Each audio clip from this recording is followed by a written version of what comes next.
your textbooks to page 214. Homework out, books open, page 214. I was encouraged earlier today to warn YouTube audiences that I've not lost all fashion sense. I simply am dressing up for red and green day. So I wear red and green even though it clashes. Yeah, anyway, this story on the weird outfit. Joshua is not wearing red and green. Nope. And is generally lame. Scott's version of green is generally lame. Lana's wearing white and blue, but at least there's a Christmas thing on the white shirts that has red on it. So at least she is being festive. And the Christmas lights, oh, and red and green little scrunchy things, which I would not expect the guys to wear around their wrists. But anyway, Christmas coming up in 11 days. So if you haven't finished your Christmas shopping for your parents and siblings and teachers and well, anyone else that you might want to buy for, make sure you get that taken care of. Protractors. We are not actually going to use them today, but I needed to make sure you had them as of today. So that way by tomorrow, if you were to be negligent and penalized for being so, you would definitely have it tomorrow. So I asked for them one day early. We will actually use them in our next lesson. For now, we're going to look at your homework, which was page 214, the review 37 to 45. Good, right there in your book. Bueno, as they say in Espanol, and bueno. All right. Number 37 through 39, finding the perimeter of these various figures. Number 37, that pentagon, what was the perimeter, Scott? 43 units would be the perimeter. How about number 38, that parallelogram, Joshua?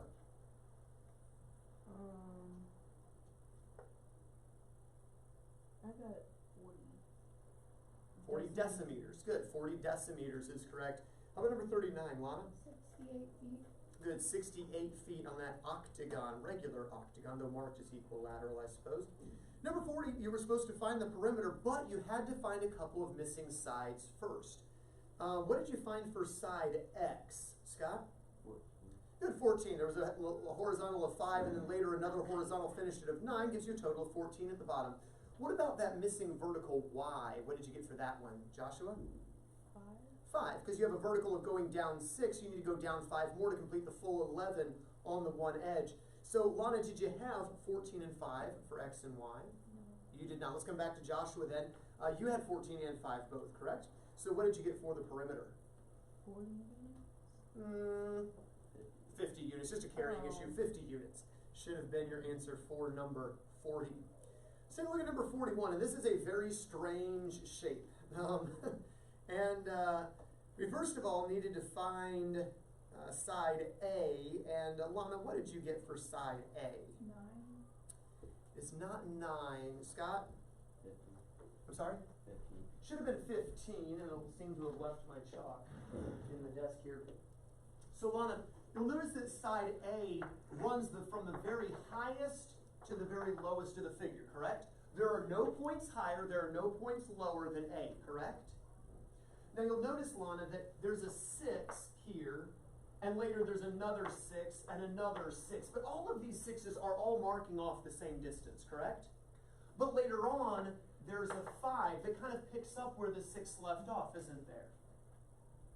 And then below that is a 4 that picks up where the 5 left off. So there's 6's, well, that's just 6, then a 5, then a 4, for a total length of 15 units there. Does that make sense? What about for side B, Lana? 3. It is not 3. Let's go ahead and take a look at this as well. Lana, across the bottom of the figure, you had a line that was 20. Of course, the B kind of came in from this outer edge here. Then there was a length that kind of picked up where the B left off that was 7. And then there was a piece that picked up where the 7 left off that was 5. Now there was a piece that jutted out here that was 4, but that was beyond the 20. So we don't really care about the 4. What we care about is the B, the 7, and the 5 that kind of continue in a broken pattern with each other. Notice here, Lana, we've got 5 and 7 so far. That's a total of 12. So how many more units would be needed to finish the full length 20 from edge to edge? 8 more units. Should have been our answer there. Scott, did you have, well, you already gave me the 15. Did you have the 8 for B? Actually, let me come to Joshua for redemption. He was the one that needed to give me the answer here. Did you have the 15 and the 8 for A and B? What was your perimeter? I got 90. 90 units is correct on that one. Questions on those? Like, just being careful to kind of see where one line leaves off and the next one picks up and the next one, and careful not to exceed what we were going with. Then some review here. We haven't looked at these in a while. Sequences. Something that you will see on the exam coming up in just a few more lessons.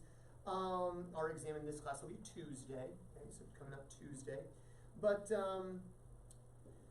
two types of sequences. We have the arithmetic sequence and the geometric sequence. Lana, going back in your long-term memory here, do you remember the difference between an arithmetic sequence and a geometric sequence? Arithmetic, you can like add to the next number.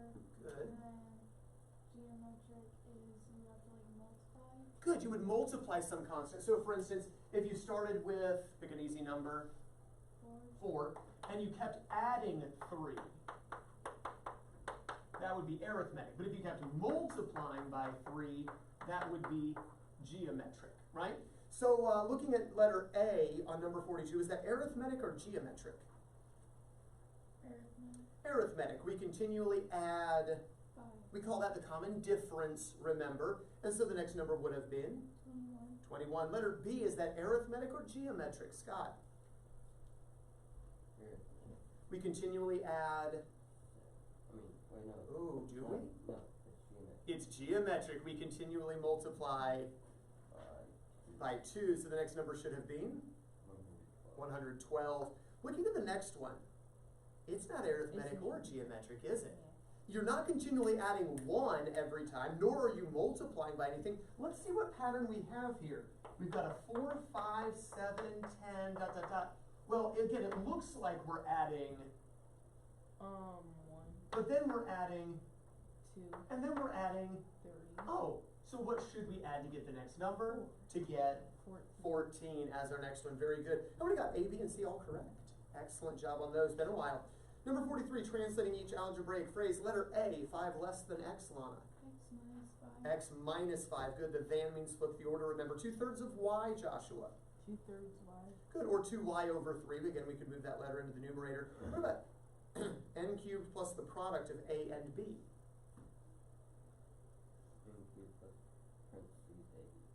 Good, or we don't even have to have them in parentheses, right? We just say n cubed plus the product of A and B would simply be AB. N cubed plus AB would have worked. It's not wrong with the parentheses around it, though. How many had all 3 of those? Correct. Excellent. Number 44, go ahead and read it for us if you would, Lana. I'd spent 2 hours less time working on a science fair project this week than last. If he worked a total of 8 hours on his project during both weeks, how long did he work on his project this week? All right, the 2 unknowns are? This week and last week. Very good. And which one gets to be X? Last. And how did you represent this week if last week was X? X minus 2. Because he spent 2 fewer hours, 2 hours less time, or 2 fewer hours. And your equation? 2x minus 2 equals 8. Good, because the total amount of time this week and last week added up to 8 hours, and your answer for X came to 5, but it didn't ask for last week, which is X, it asked for this week, which is X minus 2. So this week he worked 3 hours. There we go. Great job, Lana. How many had the same thing for 44? Number 45, Joshua. The difference between 2 numbers is 15. If the larger number is 1 more than 3 times the smaller number, what are the numbers? How many unknowns? 2. They are? First number and second number. Okay, we could do first and second, nothing wrong. It defines them as smaller and larger. So Yeah. I might go with the same thing, but it's not wrong to say first and second necessarily. Larger, smaller, which one gets to be X? The small. Smaller number. Now, even if you hadn't represented it large and small, as long as you called one of them X and the other one 3x plus 1. 3x plus 1, you're going to be fine. Though obviously 3x plus 1 would have to be larger than simply x, unless of course x were a negative value. Okay, then technically that would be smaller. But assuming we're dealing with positives, what was your equation? 2x plus 1 equals 15.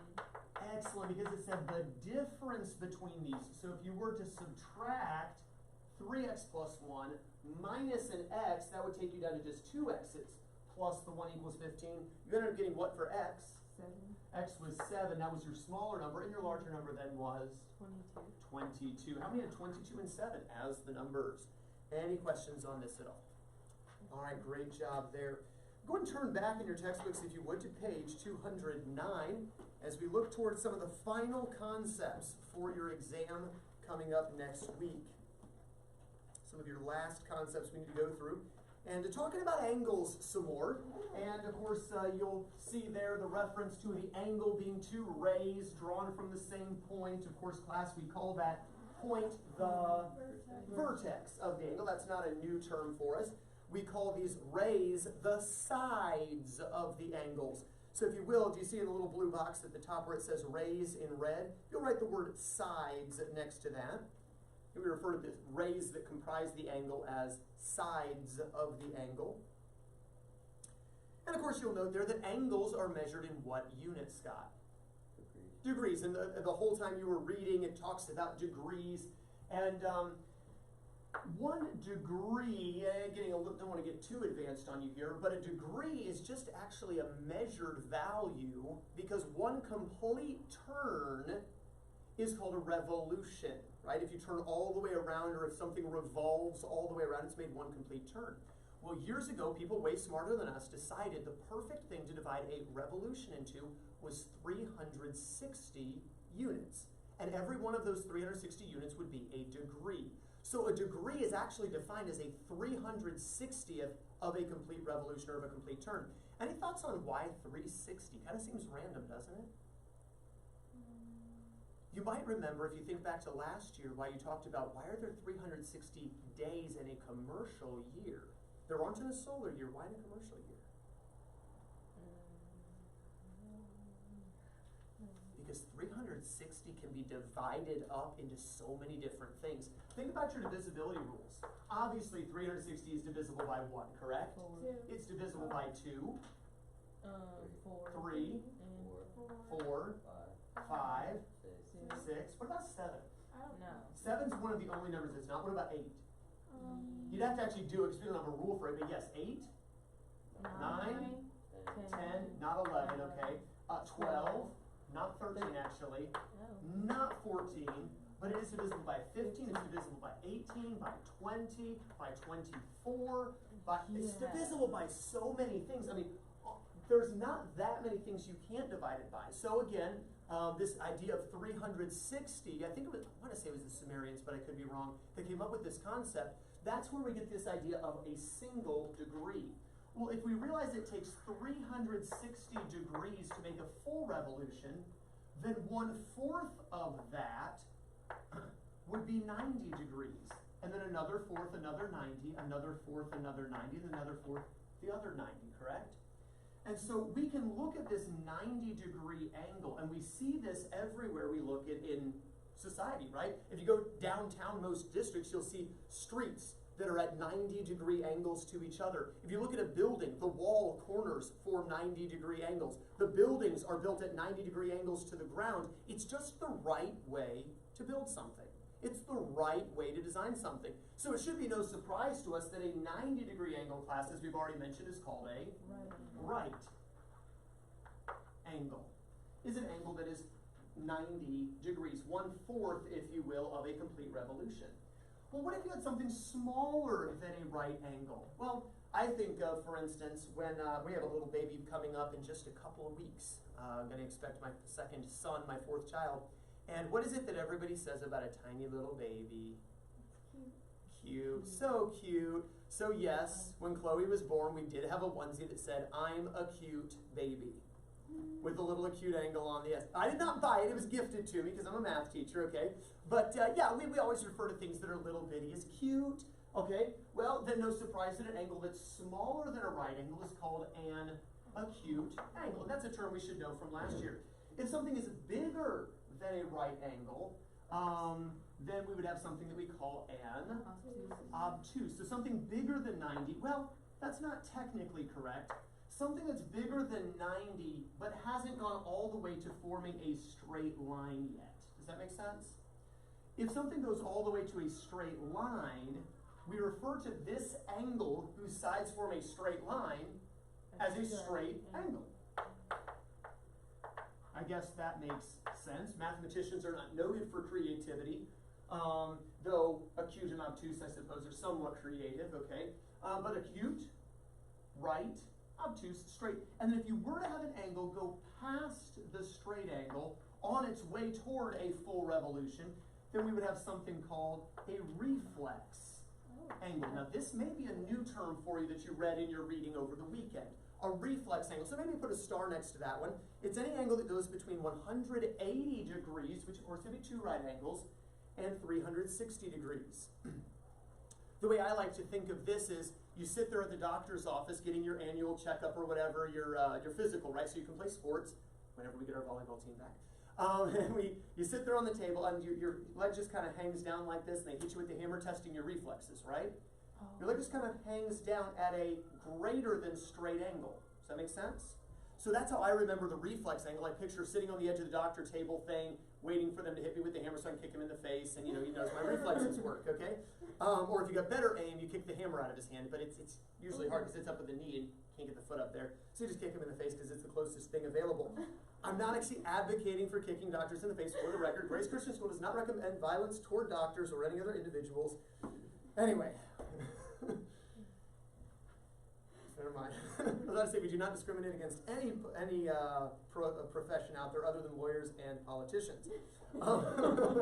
Anyway, so you see there in table K, if you're between 0 degrees and 90 degrees, class, we have an acute angle. At 90, you're at a Right. between 90 and 180. Obtuse. All the way at 180. Straight, bigger than 180. Reflex angle, there we go. And if you want to just make a mental note, if you were to go all the way around to 360, that complete revolution is called a paragon. You don't have to know that, you're not going to be tested on it, but a paragon is the name of a complete revolution. As far as how we name angles, we've already referenced this, but you name the angle based on any point in one side, the vertex in any point in the other side. And I referenced this before, that if this was a point A in this, and here's a point B, and we'll call this point V for vertex, we could just call this angle V, or angle AVB, or angle BVA. If you use 3 letters, you need to put the V in the middle. And the question was asked, why even bother with 3-letter notation? Why not just always call it angle V? Well, as the book points out, where's angle V now? Well, technically, angle V is this whole angle AVC. If you just meant this angle, now it would be important to refer to it with the 3-letter notation. Or if you refer to this angle, how might I name just this angle here? Lana? Angle BVC. Or perhaps angle V. Wait, no. B, Wait, angle CVB. CVB could be the other name. But mathematicians are lazy.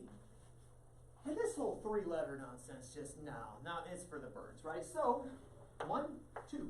That's angle 1, that's angle 2. Wow. That's angle V. So numbering angles is something that in high school geometry we'll do constantly, and even here we'll frequently use numbered angles as opposed to having to actually name them all by their letters. Questions on how we name angles. If there's only one angle at the vertex, just name it by the vertex. If there's more than one angle, either use 3 letters or put numbers and then refer to them by their numbered names. Angles relate to each other in different ways. One thing that's not listed there is that angles can be equal to each other, right? I mean, all right angles have that same 90-degree amount. Well, if this angle has the same number of degrees as this angle, then they would be equal to each other. Now, why might a person think this angle is smaller? Because of its sides. But what are the sides of an angle? They are rays that technically go off to infinity. Just because I was lazier on this one and chose not to draw them going out toward infinity doesn't diminish the amount of rotation or the number of degrees, correct? So even if I drew this angle, is this smaller than this angle? No. They've got the same amount of rotation as each other.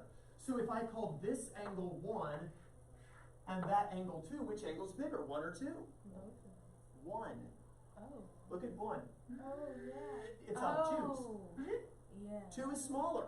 The length of the sides doesn't matter at all. Does that make sense? Because technically the sides are rays that go to infinity anyway. It just, I happen to only draw it that far instead of drawing them to infinity because I'm lazy. Does that make sense? So equal angles is something that we're going to address here momentarily, but I wanted to mention them to you here.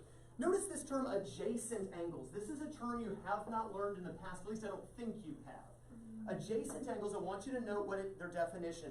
They have a common side between them, and they share a common vertex.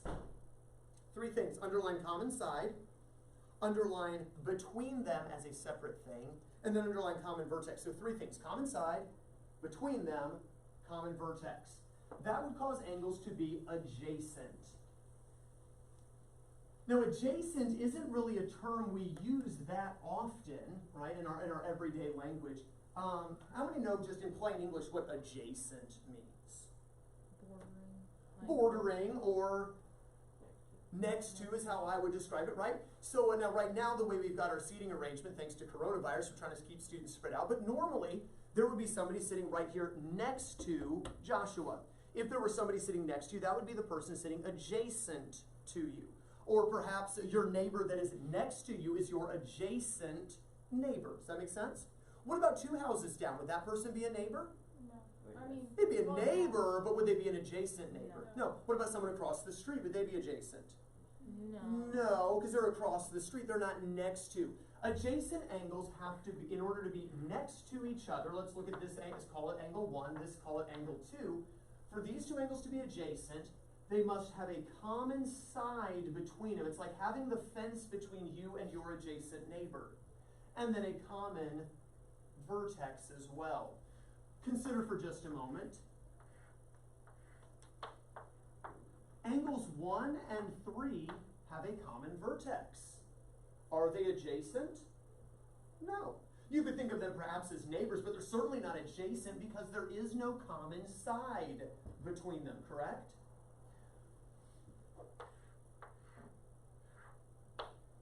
What about angle 1 and angle 2?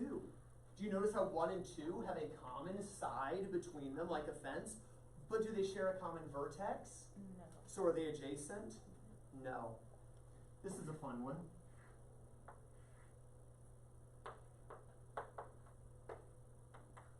What about angle ABD and angle CBD? Here's ABD, here's CBD. Are they adjacent angles? They're overlapping each other, aren't they? Oh. Do you notice they have a common vertex, but look where the common side is. They both have a side BD, don't they? Is that side between them? No. CBD and ABC are adjacent, but ABD and CBD are not, because although they have a common vertex and a common side, that side is not between them. Does that make sense?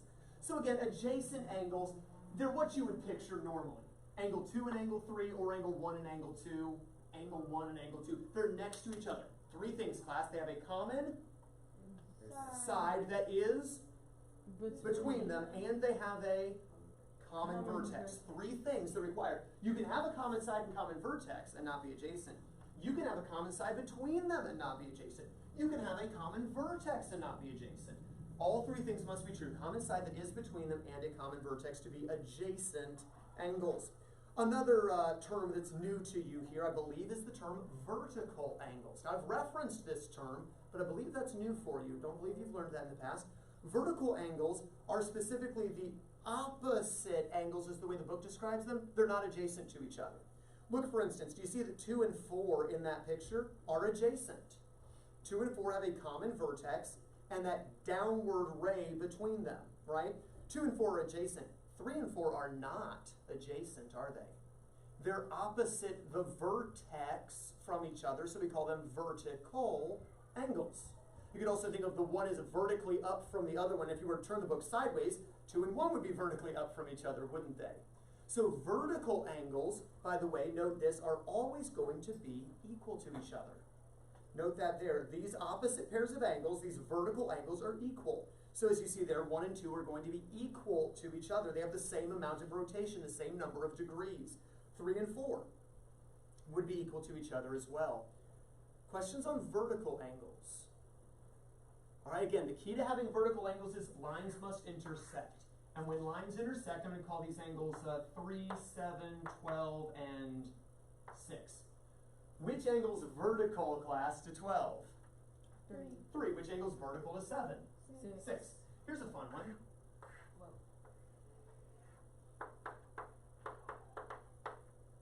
Which angle is vertical to 5? 2. Which angle is vertical to 1? 4.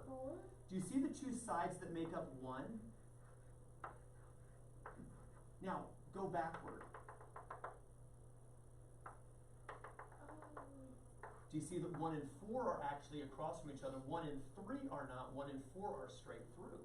So it's easy when there's 2 lines. If there were more lines, it'd be a little bit harder, but it would have to be the same 2 lines. So 2 and 5 would be vertical because the same 2 lines form both 2 and 5. So then, of course, 3 and 6 would be vertical to each other as well. So vertical angles. Another term that for you that I believe you have learned before is the term complementary angles. Have you learned that term before, complementary? Joshua seems to remember, Lana maybe doesn't remember it. All right. Well, whether you've learned it before or not, may go and make note of this. Notice, by the way, the spelling, it's complementary, not complimentary. My teacher taught it to me this way. It was an English class, okay, so forgive the English reference. But when you spell complementary or compliment with an I like to hear compliments. You look nice today, Mr. Actually, I mismatched today, but anyway, you look nice today, Mr. Nadasky. Or you're so smart, Mr. Nadasky. You're such a wonderful teacher, Mr. Nadasky. Here's $20, Mr. Nadasky. All those kind of compliments are things I like to hear. Those are nice things that are said about you. When you use an E, just like in English class, it'd be like a direct object or a predicate nominative. It's that which completes the thought. If I say, Joshua threw. Threw what? Threw up? No, threw the ball. Okay. Hopefully it wasn't you didn't throw the bat, right? Okay, Joshua threw the bat. Joshua threw the ball. Joshua threw up. Whatever. Well, up in that case is technically an adverb, not a compliment. But anyway, the compliment tells you what was thrown. It doesn't make sense without it, right? It's that which completes. Well, remember, what's the proper angle that we should be seeing all the time? Right angles. So if it completes a right angle, it's called a complement. For instance, if I were to have this angle, that's an acute angle. That's not a right angle, correct? But if I were to add on a second angle to the first angle, now we have a right angle, correct? So because 2 has completed the right angle for 1 which was too small, we have complementary angles. 2 is the complement, with the E, complement, of angle 1. Does that make sense? So complementary angles complete a right angle with each other. Supplementary angles, a term that I believe you've learned before as well, complete a straight angle. Supplementary angles complete a straight angle. How can we remember this? Supplementary, straight angle. Easy enough? I'm hopefully not making this too easy on you. Does that make sense? Okay. There's another way that I've taught students in the past to remember this, and that is complementary comes before supplementary in the alphabet, doesn't it? C before S. 90 comes before 180. If you ever were to get the two mixed up, because I've had students in the past like, wait, which one's which? Which one's right angle? Which one's straight angle? Which one's 90? Which one's 180? Okay, complement 90, supplement would be 180. Another way to think of it this way, it's always right to give someone a compliment. Now, I don't do it very often. Let's see, have I ever said anything nice about you, Josh? I don't know. You are a smart kid that God is going to use in a great way. I mean that in all seriousness. I'm like, actually, I don't know that I pick on students more than I compliment them. I should compliment more, shouldn't I? Lana, you look very nice today. I'll think of something to compliment you for, Scott. I just like picking on people apparently. But it is right to give a compliment, isn't it? It's right to say well, speak well of people. Also, in the morning, how many of your parents give you vitamins, make you take vitamins? Oh. Okay, a vitamin is sometimes referred to as a supplement. Okay, now calcium supplement is to help your bones stay straight. So you take a supplement to keep your bones straight. However you want to remember it. Or just be like, I already got this. Complementary, they add up to a right angle, 90 degrees. Supplementary, straight angle, 180. However you need to remember it, memorize those relationships. Questions on this? Turn the page. Look at example 5.4a. It says determine if each pair of angles is complementary, supplementary, or neither. How would we do that? Add them together. Yeah. 10 and 70, what does it add up to, class? 80. Is that complementary? No. No, what would complementary add up to? 90. 90. Is it supplementary? No, that would have to add up to 180, not just 80. So, neither. Look at the next one, 75 and 105. Complementary, supplementary. Well, what do they add up to? 180. So they are supplementary. Easy enough? 75, what would the complement have to be? 15, right? 15 more would add up to 90, right, for a complement. So if you were given 75 and asked for the complement, it would have added up to 15, not a 105, to give you complementary angles. That's basically what you would do, right? You see, this plus this equals 90 to be complementary angles, right? So again, if you knew that one of the angles was, say, 20 degrees, and you did not know the other, you would simply subtract away the 20 degrees from 90, correct? So to find a complement, you would simply subtract from 90. To find a supplement, you would simply subtract from 180. Look at the next example problem. It says find A the complement, B the supplement of 30. Well, the complement, we would subtract it from 90 to get the rest of the 90-degree angle, the 60. 30 and 60 are complementary. To find the supplement, notice you subtract from 180. 180 minus 30 gives 150, hence 30 and 150. Obviously, then add up to 180. Questions on that? Turn over to page 230 or 213. What was Dexic? I almost said 231. 213. Fill in the answers to numbers 1 through 7. Fill in the answers to numbers 1 through 7.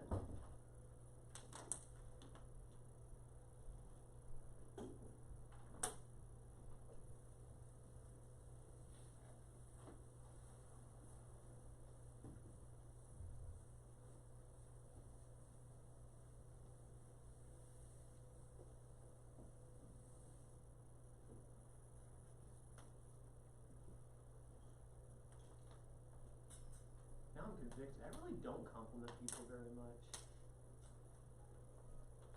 I feel like a bad person now. And Josh is like nodding his head. See me after class, Joshua. It's a bad time to bob your head in thought.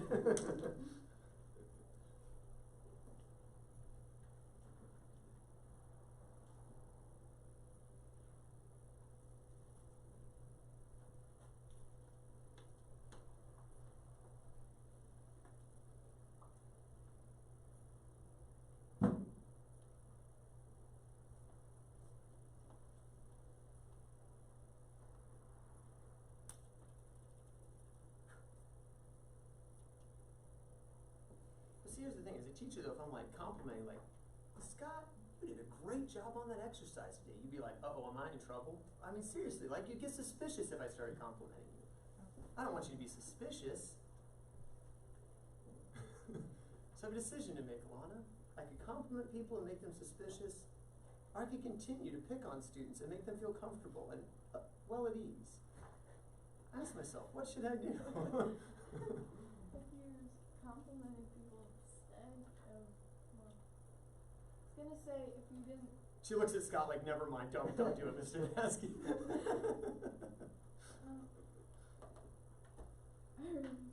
don't know, it's hard. Because I don't really pick on people. I just. She's nice. She's such a nice person. I should be nice like Lana. It's so hard. I tell people they do a good job on things, right? Like, you did a good job on that. That's more so than you're good. It's you did well, right? It's still a compliment, isn't it? Yeah. Okay. I don't feel as bad about myself now. Thank you, Lana. Your therapy has helped me. All right, this is Psychiatry 101 with Lana. All right. Number 1. This was not in the lesson plan to think about this, by the way. I need to stick to the lesson plan. Fewer guilt feelings. All right. Number 1, angles are measured in units called class degrees. Number 2, an angle that is 90 degrees is a right angle. Number 3, an angle that is 180 degrees is a straight angle. By the way, straight angle, not straight line. I've had people say straight line before. It's just a straight angle that happens to form a straight line. Number 4, an angle that is between 180 degrees and 360 degrees is a reflex angle. An angle that's less than 90 degrees is an acute angle. Good. It didn't ask this. What about between 90 and 180? Obtuse angle. No, I'm not going to go there. Number 6, I'm trying to be complimentary. All right, number 6, 2 angles that share a common side between them and have a common vertex are adjacent angles. Number 7, 2 angles whose sum is 90 degrees are called complementary angles. What would supplementary angles add up to? 180. Questions on that? All right, number 8 through 13, you're going to write down either complementary, supplementary, or neither. Let's do this. Let's do comp for complementary, sup for supplementary, and line for neither, because we are lazy. Yes, all right. That's not very complimentary to call you lazy, is it? Okay, write out the whole word. Just kidding, you'll take the insult. All right, good. Comp, sup, and line for all you lazy people. Now Lana's like, I am going to write complementary then.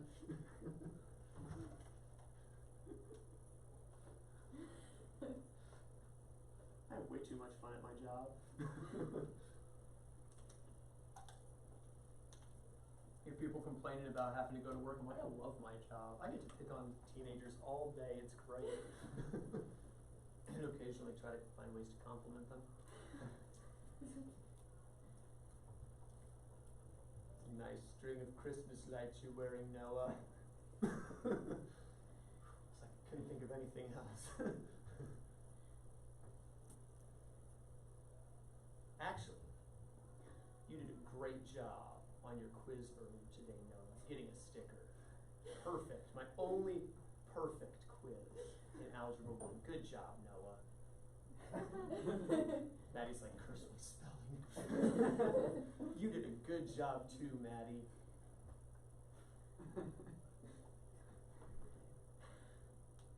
You're gonna kick yourself when you see yours, Gavin. You should have had a sticker. But you still did a good job, Gavin.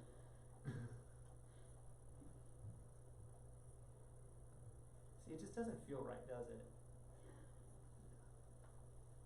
So just give me donuts. Don't compliment me. Just bring donuts.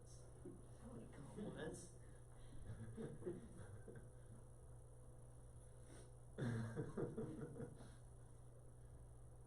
Got too many compliments, and you're looking fat today. Too many donuts. Just kidding. I run it off in PE class. We good. I can feed you all the donuts I want. I can always run it off. Now nobody wants donuts. Oh man. Number 8. Complementary, supplementary, or neither. Scott? Supplementary. Number 9. Joshua? Complementary. Number 10. Lana? Neither. Number 11. Lana? Neither. Number 12. Scott? Complementary. Number 13. Joshua? Supplementary. Notice it's complementary, supplementary. There are no I's in any of them. All right, questions. Did we get all 6 of those right? You're all so smart. Good job. You learn so quickly. If I do it enough, it'll start to feel more natural. It won't feel as forced. Look at number 14. It says find the complement and the supplement of each angle. They give me a 25-degree angle. I need to find the complement and I need to find the supplement. How do you find the complement of an angle, class? Subtract from 90. Good, Joshua. Subtract from 90. Good, quick answer. I appreciate that, Joshua. And what do we get for the complement of the 25-degree angle, anyone? 65. 65 degrees. Don't forget that degree symbol. How do I find the supplement of an angle, class? Subtract from 180. Good, Joshua. Subtract from 180 degrees. And when I subtract from 180 degrees, how many degrees are in the supplement of this angle? 155. 155 degrees. Good, Scott. Questions on how to find the complement and supplement. Do numbers 15 and 16. Find the complement and the supplement of each angle.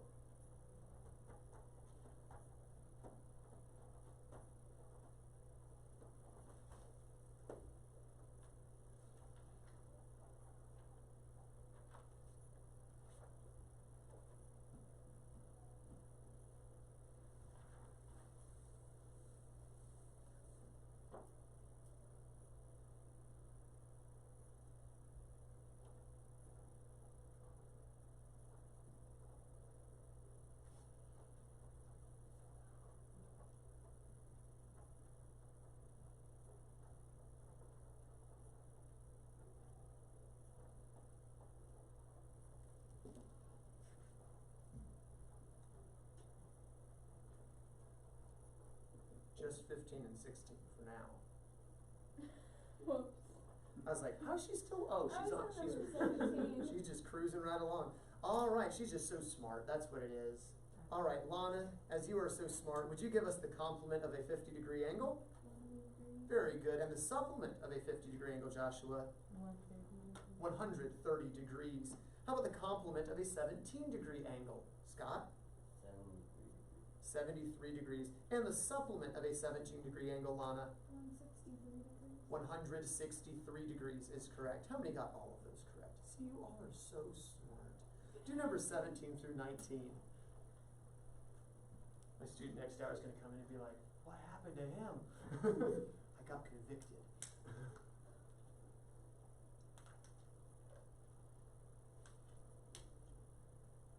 Stop it.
All right, good. Let's take a look at these. Number 17, what did you get for the complement of 65 degrees? 25. And for the supplement of 65 degrees? 115 degrees. For the complement of 89 degrees, Joshua? 1 degree. 1 degree. And for the supplement? 99 degrees. Wait, no, 89. Oh! Why? Alright, so to find the supplement, it's okay. It's okay. You're still smart. To find the supplement, we subtract from? 180. Good, 180 degrees. And of course, we need to do some borrowing, as is always the case. So we'll borrow from the 8, make it a 7. and borrow here. So 10 minus 9 Is 1. And then 17 minus 8 equals 9. So it should have 91 degrees. 91 degrees for the supplement. All right, for number 19, the complement of 72 degrees, Lana. 18 degrees. And for the supplement? 108 degrees is correct. And we get all 6 answers, right? Yeah, except for that one. Just 5 out of 6, okay. And then Lana, which one? I got 18 wrong too. I subtracted 180 minus 90 by accident. Yeah. Oh, instead of 180 minus 89. I put 180 minus 90 by accident. Which should have given you 90, correct? Yeah. I want you to look at your answers for 14 through 19. Look at the complement, look at the supplement. Do that for 14, look at the 2 numbers. Then look at the 2 numbers for 15, your complement, your supplement. And then for 16, 17, 18, 19. See if you can notice a pattern. Comparing the 2 all, answers. and then the numbers, like, see 5 and 5, 0 and 0, Oh. 3 and 3. 5, 1, 1, 8, 8. All right, now look at the other two numbers. So we've discovered they all end in the same number. Now compare the part before the matching ending. You add 1, I think. Yeah, you do. Subtract the first one and minus 1 and add 2. See, you add 1. Okay, all right, that's true. That's one way to look at it. Except on number 18.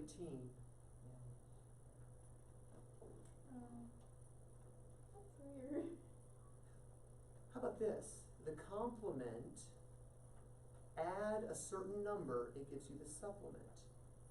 Look at each one. What would you have to add to your complement, your part A, to get your supplement part B? You have to add 90. Add 90. Oh. Because think about it. If you take any angle, I didn't think of that. here's my angle. Here's the complement right here. And there's the supplement there, correct? Notice there will always be a 90-degree gap between the supplement and the complement. They'll always be 90 degrees apart, won't they? Because complement and supplement are 90 degrees apart. One adds up to 90, the other to 180. So a little pattern observation there. Questions at all on that? Questions on that? All right, for homework this evening, I need you to reread pages 210 to 212. I want you to reread pages 210 to 212. You read through it once, or should have, okay? My goal in having you read it twice is it'll make more sense tomorrow when I go over it if you've already read it at least twice. So reread pages 210 to 212. Make sure you have your protractor tomorrow. Okay, today was the make sure you have one at all, and then make sure you actually have it with you in class tomorrow. We will be using it tomorrow. For homework, also do page 215, the homework 1 through 16. Page 215, the homework 1 through 16. So you're rereading 210 to 212, bringing your protractor, and doing page 215, the homework 1 through 16. All right? Take a look at all of that tomorrow. Have a wonderful rest of your day.